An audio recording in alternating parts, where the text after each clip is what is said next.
السلام علیکم ورحمۃ اللہ۔ بسم اللہ الرحمن الرحیم۔ جی، آج آپ کی تختی نمبر 11 شروع ہو گئی ہے اور تختی نمبر 11 کے اندر ہے جزم یعنی سکون۔ سکون جزم کس کو کہتے ہیں؟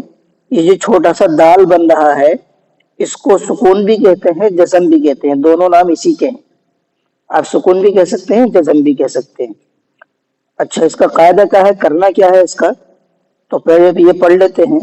حروف قلقلہ 5 ہے، حروف قلقلہ 5 ہیں۔ قلقلہ کس کو کہتے ہیں؟ قلقلہ کہتے ہیں آواز کو اس کے مخرج سے ادا کر کے ہٹا دینا،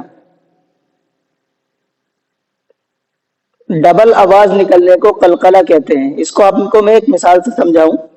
اگر آپ ایک کمرہ بند کر کے وہاں پر بال کو دیوار پر مار کر کے اگر کھیلیں گے نا، ٹینس کی بال کو، تو جب آپ ٹینس کی بال کو دیوار پر ماریں گے تو وہاں سے آپ کو دو آواز نکلتی نظر آئے گی، ڈبل، ایک تو لگنے کی اور ایک ہٹنے کی۔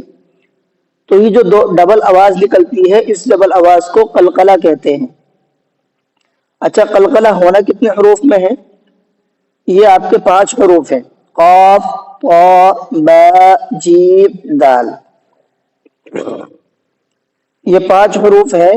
جب بھی کبھی بھی ہمیشہ اس بات کو یاد رکھیں، جب بھی کبھی بھی ہمیشہ نہیں، کبھی بھی ان کے اوپر اگر جزم آتا ہے یا سکون آتا ہے یعنی سکون، تو ان کے قلقلے کے ساتھ پڑھیں گے۔ وہ بھی میں آپ کو سمجھاؤں گا، جب میں پڑھ کر کے بتاؤں گا تو انشاءاللہ آپ کو یہ بات سمجھ میں آ جائے گی۔ فی الحال اتنا سمجھیں کہ ان 5 حروف میں قلقلہ ہوتا ہے جب ان پر سکون ہو، ٹھیک ہے؟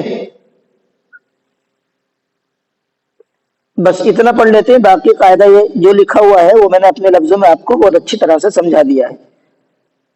یہ جزم کا بیان ہے اور حروف قلقلہ 5 ہے، قاف، طا، با، جیم، دال۔ جب بھی ان کے اوپر سکون یا جزم آئے گا یعنی یہ آئے گا تو ان کو قلقلے کے ساتھ پڑھیں گے، ٹھیک ہے؟ اب آپ کی بات سمجھ میں آ گئی؟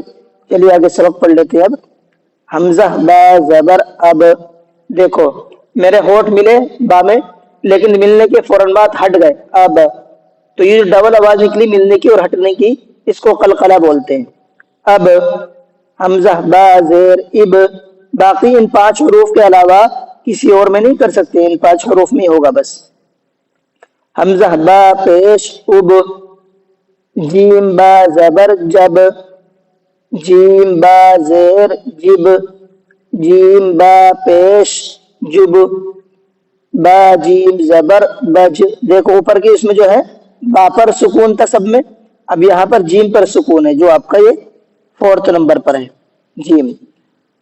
بج بج بج بج نہیں پڑھیں گے اس کو، بج، با جیم زیر بج، با جیم پیش بج، سین دال زبر سد سد۔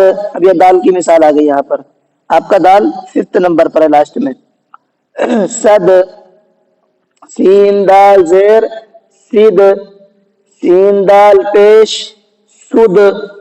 اب یہاں طا کی مثال آگے دیکھو، قاف طا زبر قط، قاف طا زیر قط، قاف طا پیش قط۔ اب آپ کا قاف رہ گیا تھا، قاف کی مثال یہ آ گئی آپ کی، جیم قاف زبر جق، جیم قاف زیر جق، جیم قاف پیش جق۔ جی، اگر آپ میرے پڑھنے پہ دھیان دیں گے تو آپ کو سمجھ میں آئے گا کہ میں نے لفظوں کو ہجے کرنے کے بعد سانس توڑ کے الگ سے پڑھا ہے۔ جیسے جیم قاف زبر جق، اس میں ہوگا کیا، آپ کو اتنا ٹائم مل جائے گا کہ آپ قلقلے کو سمجھ کر کے پڑھ لیں سانس توڑنے کے اندر اندر، ٹھیک ہے؟ تو اس کی اور یہ چیز آپ کی پریکٹس سے ہی آئے گی، اس بات کو آپ اچھے سے سمجھ لیں۔ یہ جو آپ کا سبق ہے یہ آپ کو پریکٹس سے آئے گا۔